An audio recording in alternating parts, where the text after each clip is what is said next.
Angels we have heard on high, sweetly singing o'er the plains, and the mountains in reply, echoing their joyous strains.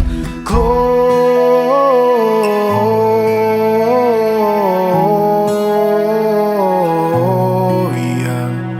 in excelsis Deo. Gloria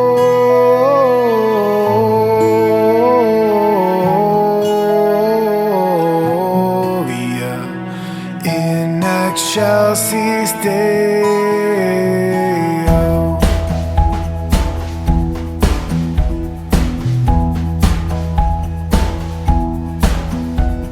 Shepherds, why this jubilee? Why your joyous strains prolong? What the gladsome tidings be, which inspire your heavenly song? Gloria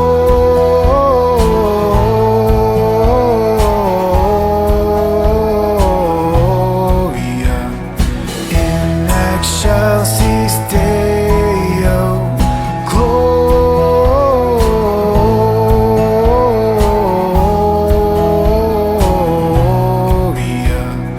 in excelsis Deo.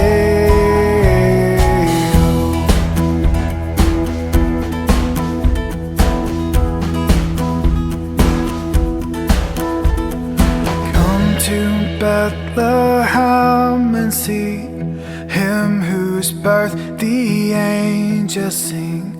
Come adore on bended knee, Christ the Lord, the newborn King.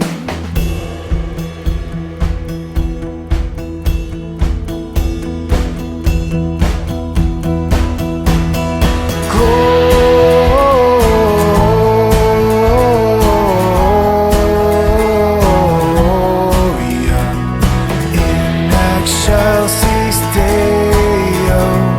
Gloria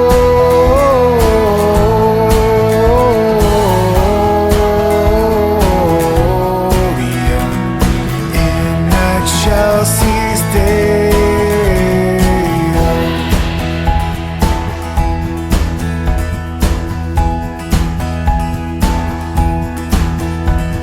See him in a manger laid, Jesus, Lord of heaven and earth. Mary, Joseph, lend your aid, with us sing our Savior's birth.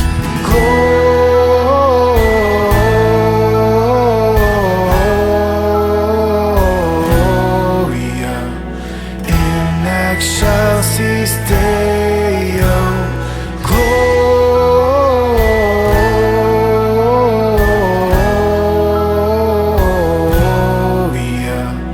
in excelsis Deo.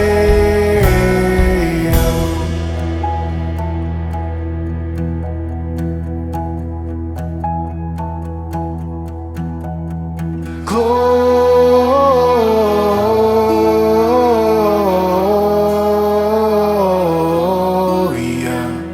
in excelsis Deo.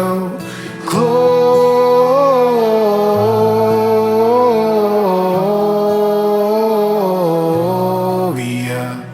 in excelsis Deo.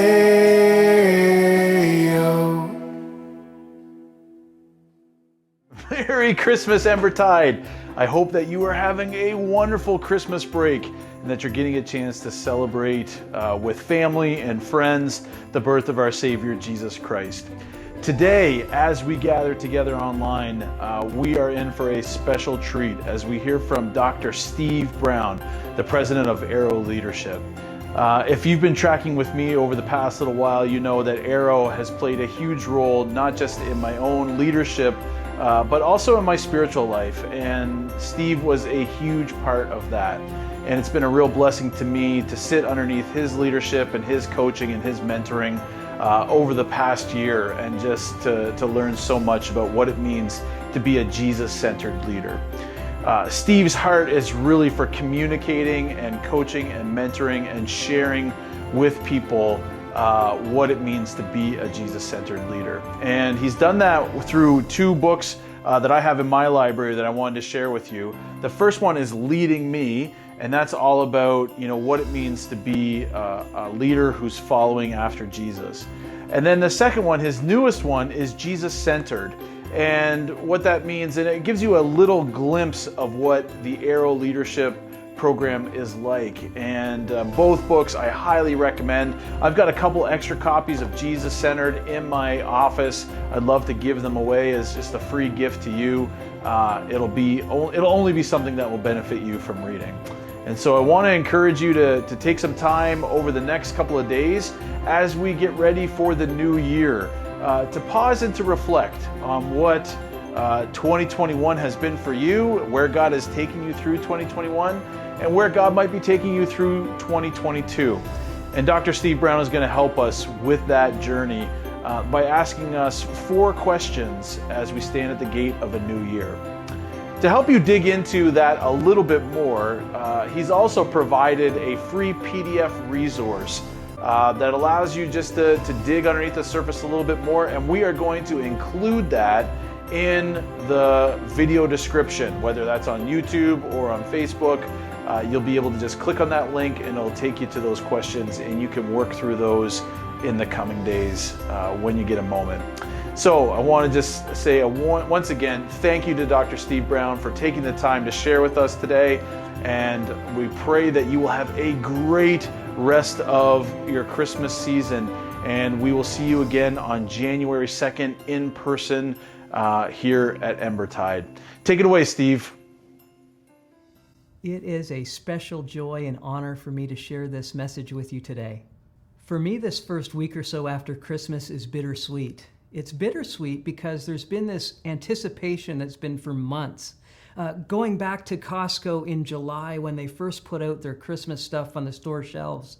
And fast forward to now, and it's done. The memories have been made, and there's a lot of stuff to put away.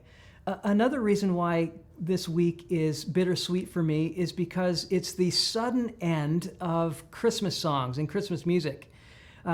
For some of you, there may be songs that you have heard so many times in the last few weeks, you don't want to hear them ever again. And one of the songs that triggers me is The Little Drummer Boy. Back in grade 6, I was to take part in our Christmas assembly at my school. And in front of several hundred students, I was to stand up and do a duet with my friend Brad of The Little Drummer Boy. And I got up in front of my whole school and I got through the first line of The Little Drummer Boy and everything went blank. I couldn't remember anything except Parumpa Pum Pum, which I did through the whole first verse. Parumpa Pum Pummed all the way through the first verse until Brad picked up the second verse, and it was a scarring moment for me. And every time I hear that song now, it brings back that memory. Maybe you have songs that you love, and you're not going to hear them again maybe until next Christmas. One of the songs I love is O Come, Emmanuel. When you look at the words to that song, you see that the words are from a distressed people, a people who are in despair, in darkness, crying out that Emmanuel, that God would be with them. And they rejoice with anticipation that God is coming to be in their midst. Well, in a world where there is currently still so much difficulty and distress and devastation in some places, and darkness and despair, Emmanuel, this truth that God is with us, isn't just good news, it's the best news we can get. We've been celebrating through this season that through Jesus, God is with us, not just 2,000 years ago, but that God is with us today, tomorrow, and to the very end of the age. Jesus is the game changer for you, for me, for our world. John Stott, an English pastor and theologian, shares a quote that I just love. He says that we may talk about Alexander the Great, or Charles the Great, or Napoleon the Great, but not Jesus the Great. Stott's quote says that Jesus is not the great. He is the only. He has no rival. He has no successor. And Jesus is the only. Jesus is the only way, the truth, and the life. Only Jesus is God in the flesh. Only Jesus conquered the sin and overcame the grave. Only through Jesus are you rescued and redeemed. Only through Jesus are you made truly alive and set free. Only in Jesus can you find deep contentment and full completion. Only in Jesus can you live with enough strength for today and enough courage for tomorrow. Only with Jesus is the real hope for miraculous change in us, in others, and in our world. Only with Jesus can you look toward an inheritance that will never perish, spoil, or fade. And only at the name of Jesus will every knee bow and every tongue confess that Jesus is Lord. After a year where many have faced chaos and challenge and complexity and change and conflict, there is still good news. And it's not good news about something, it's good news about someone, and that's Jesus. As we stand at the gate of a new year, I want to share with you 4 questions that I believe are going to point you toward Jesus. And they're questions that you may need today or further along in the year. The first question is this: where will your eyes be focused? As you look to a new year, where are your eyes going to focus?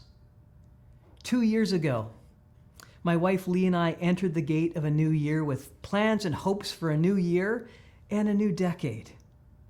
But within a few days of the new year, everything started to go sideways. Lee was doing a number of medical tests, and all those tests were pointing toward cancer, breast cancer. And if there's a word that starts with C besides COVID that can get your mind going in a million different directions, it's the word cancer. In Hebrews chapter 12, a metaphor of a race is used to describe life. We are to run with perseverance the race marked out for us, Hebrews 12 verse 1 says. And Lee and I found ourselves in the midst of COVID running a very challenging race which seemed completely uphill as we journeyed through surgery and chemotherapy and radiation. It was a year, 2 years, we couldn't forget, we couldn't imagine. And I'm thrilled to share with you now that we've come through almost all of that by God's grace and the encouragement of a lot of people. But the point of this verse in Hebrews chapter 12, verse 1, as we run this race marked out for us with perseverance, is where we keep our eyes focused. We're to keep our eyes focused on Jesus, the author and perfecter of our faith. Keeping your eyes focused on Jesus, whatever the circumstances, is incredibly important. My go-to over the last 2 years is another verse that's very, very similar to Hebrews chapter 12, verse 2. The verse, Psalm 16, verse 8, says this. David writes, I keep my eyes always on the Lord. With him at my right hand, I will not stumble. Do you see how close those 2 verses are? Hebrews 12 says to keep our eyes focused on Jesus, the author and perfecter of our faith. And then Psalm 16, verse 8 says, I will always keep my eyes on the Lord. With him at my right hand, I will not stumble. If you unpack that verse, we're reminded that God is with us. God is with David. He's at David's right hand. And David's job is to keep his eyes focused on the Lord who is at his right hand. By doing that, it says you will not stumble. Now, if you keep your eyes focused on the Lord at your right hand, you're no longer looking ahead. You're actually looking to the side to the Lord. And he is able to look ahead into the future, to look at the wind and the waves that might be coming. So, the first question for you is, where will your eyes be focused in 2022? We have 3 more questions, but I want to pray right now just about this question. So join me in this simple prayer to help focus your eyes on Jesus. Lord, whatever challenges may come, or however my circumstances may change for better or for worse, help me to keep my eyes focused on Jesus. The second question is this: who will you walk with? Who will you walk with in 2022? From the very beginning of his ministry, Jesus gathered around himself a community. Jesus had his inner circle of 3, his core group of 12, and his bigger community of 72. Jesus lived, loved, served, and suffered in the context of community. We see this even in Jesus' most difficult moment. In the Garden of Gethsemane, when Jesus was on the verge of facing this crucible moment at the cross, he didn't go alone. He actually brought his inner circle of 3 with him. And you might wonder, why would he bring those 3 with him? Because up until this point, they had misunderstood so much. They had fallen short so far. They had not really understood what Jesus was all about. They were slow learners at the best of times. But he chose to bring them with him in his most difficult moment. And they fell asleep multiple times. And I've asked myself, why? Why did Jesus bring them? And one of the reasons why I believe Jesus brought the 3 with him is because he wanted to model for you and me one day that even when it's hard, you lean into community rather than out of community. And Jesus modeled leaning into community even when the community wasn't perfect. And by the way, there is no perfect community. The last couple of years could be termed the years of disconnection. And whether involuntarily or voluntarily, so many of us have gotten disconnected from key relationships in our lives. Maybe it's family we haven't been able to see, or friends who've been so far away we haven't been able to connect with them, or maybe it's being disconnected from our local church. The consequences of being disconnected are very real and very harsh. COVID has reaped destruction around the world, but has reminded us as well of our deep need and longing for relationship and community. And following Jesus' example, we need to live, love, serve, and suffer in the context of community, even when the community is imperfect and no community is perfect. So who do you need to lean into in 2022? Is it your local church? Is it to your family or extended family? Is it a Bible study or a mentoring group that you need to be part of? Take inventory of your friendships. Who are the friends that are sharpening you and making you better? And who are the friends who aren't? Who are you going to spend more time with in 2022? We have 2 more questions to go, but I want again to pause and to pray about this question: who you're going to journey with. So join me in prayer for a moment. Lord, I know I cannot walk alone. Instead, I want to follow Jesus' example and lean into community, even imperfect community. Help me to connect with community more deeply in the year ahead. Well, question number 3 is, how are you going to use your towel? In every room Jesus entered, he was the most powerful person in that room. I don't know if you've ever been in a room with a powerful person. Most of the time, the powerful people in a room expect to be served and catered to.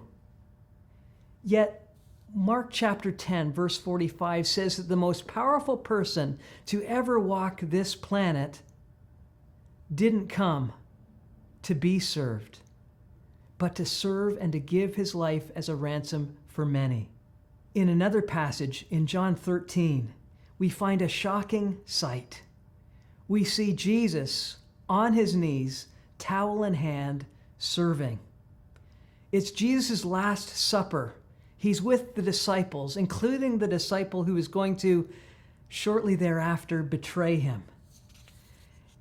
And in verse 3 of chapter 13 of the Gospel of John, it says this: Jesus knew that the Father had put all things under his power, and that he'd come from God and was returning to God. So he got up from the meal, took off his outer clothing, and wrapped a towel around his waist. After that, he poured water into a basin and began to wash the disciples' feet, drying them with the towel that was wrapped around him. A little bit later, in verse 12, it says, when he'd finished washing their feet, he put on his clothes and returned to his place. Do you understand what I've done for you? He asked them. You call me teacher and Lord, and rightly so, for that's what I am. Now that I, your Lord and teacher, have washed your feet, you also should wash each other's feet. I've set you an example that you should do as I have done for you.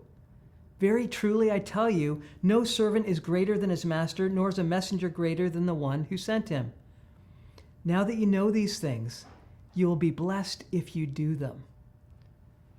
On his knees, a towel in one hand, a dirty foot in the other, we see the King of Kings modeling radical service.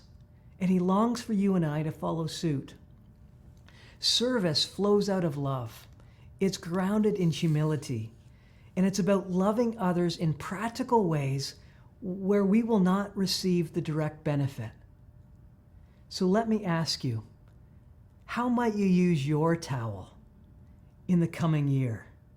How could your towel or your service demonstrate God's love, humility, and service to your family, your extended family, your neighbors, the people you work alongside, the student next door to your locker, your local school, your local community, your church? We have one question to go, but please join me in this prayer about this third question. How will you use your towel? Let me pray. Lord, thank you for your example in radical service. Thank you for creating me for something bigger than myself. Guide me in loving others in practical ways in the year ahead. Well, the fourth question is this: how will you approach the well? In John chapter 4, Jesus had been traveling. He's tired and thirsty, and he comes to a well, and a woman comes along. And a conversation unfolds, and we see Jesus take this ordinary circumstance and bring a life-changing, extraordinary encounter. Jesus shows us the way. Jesus wasn't just civil, he was kind. And we are in a day and age where so many things are not civil, they are nasty and mean. And we have this opportunity when we come across somebody in the middle of our day to simply be nice and kind, which is a novelty in our day and age. Jesus also listened. If anyone had the right to lead a one-way conversation, it was Jesus. Yet here he is, carefully listening to the woman at the well. Jesus also sees. He sees past the outward facade of this woman, and he sees what's really going on inside her heart, her deep need to belong, to not live in shame, to be healthy in her relationships, to be loved. Jesus, this Jewish rabbi, breaks down barriers and he builds bridges. He was supposed to steer well clear of Samaria, to steer well clear of a Samaritan woman, and to steer well clear of a Samaritan woman with a history and relationship baggage and all sorts of challenges. But here is Jesus, building bridges, breaking down barriers, and pointing her toward hope. Jesus does not get sidetracked. He keeps the main thing the main thing. Jesus focused on seeking and saving the lost in his encounter with the woman at the well. He made an ordinary encounter into something extraordinary. And that begs the question of us, how are we going to respond at the wells that we're at, as we talk metaphorically? Whether that's in your front yard at home, whether that's on the bus or by your locker at school, if that's with colleagues at lunch, or on the sidelines of your kid's game. Following Jesus' lead, you and I have the awesome privilege and responsibility to point people to hope, to Jesus. So one final prayer. as you reflect on how are you going to approach the well in your life. Let me pray. Lord, in the comings and goings of ordinary moments each day, may I always be ready with kindness in both word and deed to share the hope that I have in you. Is there one of these 4 questions that you need to hang on to reflect more on? Where are your eyes going to be focused was question number 1. Who are you going to be walking with in 2022 was question number 2. How will you use your towel? Question number 3. And then how will you approach the well is question number 4. As we stand at the gate of a new year, I pray that one of those questions, or maybe all of them, are going to be helpful in guiding you ahead in this new year. And I want to close with a story that I share always at this time of year. It's inspired by my grandparents and a piece of artwork that hung in their home for many, many years. The artwork was a poem by Minnie Haskins called God Knows. I discovered later on that this poem was, the story goes, found by a young Princess Elizabeth way back in 1939. And she was so taken by this poem that she gave it to her father, King George. And in his Christmas address to the Commonwealth countries, he shared this message of hope in the midst of the start of a world war. And he shared from the poem a few verses, and here's what he read. I said to the man who stood at the gate of the year, give me a light that I may tread safely into the unknown. And he replied, go out into the darkness and put your hand into the hand of God. That shall be better than light and safer than a known way. As you enter into the unknown of 2022, you can put your hand into the hand of God, and that is safer than any known way. King George finished his message, and I will finish this message with his words. May the almighty hand of God guide and uphold us all.